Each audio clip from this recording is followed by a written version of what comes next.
तो स्टूडेंट्स यहाँ पे हम आज प्रेजेंट सिंपल यानी कि सिंपल प्रेजेंट टेंस बोलो या present simple both are same. यहाँ पे हम सिंपल प्रेजेंट टेंस में आपको मैं फिल इन द ब्लैंक सिखाऊंगा।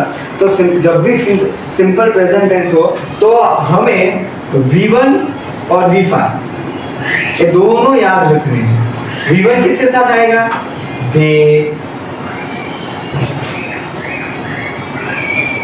you, we and I as a subject. Subject की जगह पे अगर दे हो, यू हो, वी हो, आई हो तो वहां पे हम V1 रखेंगे।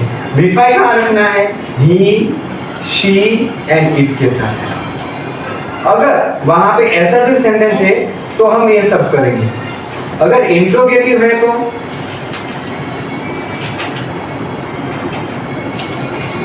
इंट्रोगेटिव सेंटेंस है तो आपको डू और डज की हेल्प लेनी है as a helping verb. Do और डज की हेल्प लेनी है एज ए हेल्पिंग वर्ब। और अगर नेगेटिव हो, नेगेटिव में भी आपको do and does same to same help लेंगे। But remember this is the V1 and this is the V5। Now first is that first वो है she usually dares to work by bike। तो as a helping verb यहाँ पे नहीं आएगा क्योंकि ये असर्टिव सेंटेंस है तो हमें हेल्पिंग वर्ब की जरूरत नहीं पड़ेगी, हमें डायरेक्ट V5 रख देना है। मानो कि she usually dares to work by bike तो ब्रैकेट में तो V1 होता है। अगर आप यहाँ पे go लिखेंगे तो V1 होगा, V1 आंसर नहीं आएगा। यहाँ पे she है, शीट के साथ हमें V5 लगाना है। V5 यानी कि जो वर्ब होता है वो एस और ईएस लगाता है। एस और ईएस लगने से वो बनता है। तो अगर आपको ये रूल्स समझने हैं तो इसके पहले मैंने एक वीडियो ऑलरेडी बना के अपलोड करके रखा है तो वो देख लेना please. They dash not like spicy food. So here you can see not, it means it's a negative sentence.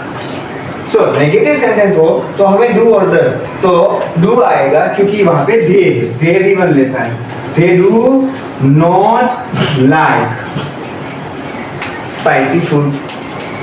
Again here is the interrogative sentence. तो इंट्रोगेटिव सेंटेंस होता है वहां पे हमें डू डज तो रखना है लेकिन सब्जेक्ट देखना है पहले। सब्जेक्ट अगर ही शीट हो तो ही आपको डज रखना है, नहीं तो क्या आएगा? Do. Do you know? Next, fill in the blanks. He always days late.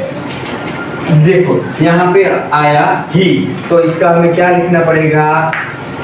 V5। तो हम इसका लिखेंगे arise। Next, the sun किस में आता है? It में। It क्या लेगा? V5। तो इसको V5 में कन्वर्ट करो, rises। Now, my brother plays football every weekend। फिर से brother means he, उसके लिए प्रोनाउन कौन सा यूज करेंगे? he।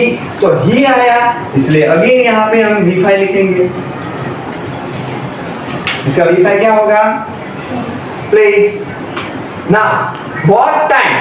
she आया यहाँ पे और वे इंट्रोगेटिव है तो हमें हेल्पिंग वर्ब की जरूरत पड़ेगी। याद रखना बच्चों, जब भी वहां पे नेगेटिव एंड इंट्रोगेटिव हो यानी कि नकार एंड प्रश्नार्थ हो तो हमें डू डज अलग से हमारा मरी मसाला है जो डू डज वो हमें इंट्रोगेटिव और नेगेटिव में हेल्प करते हैं तो हमें वो ऐड करने हैं मरी मसाला। तो वो यहाँ पे आएगा तो डज आएगा, क्यों? शी है इसलिए। लेकिन यहाँ पे गेट अप रहेगा। कई स्टूडेंट्स को प्रॉब्लम होता है वो यहाँ पे डज तो लिखते हैं लेकिन गेट्स भी कर देते हैं, वो बोलते हैं कि शी है।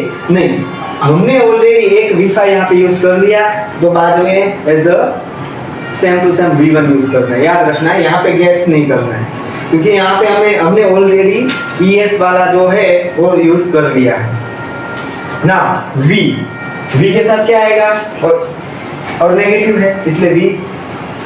Do not watch। Now water dash at 100 Celsius।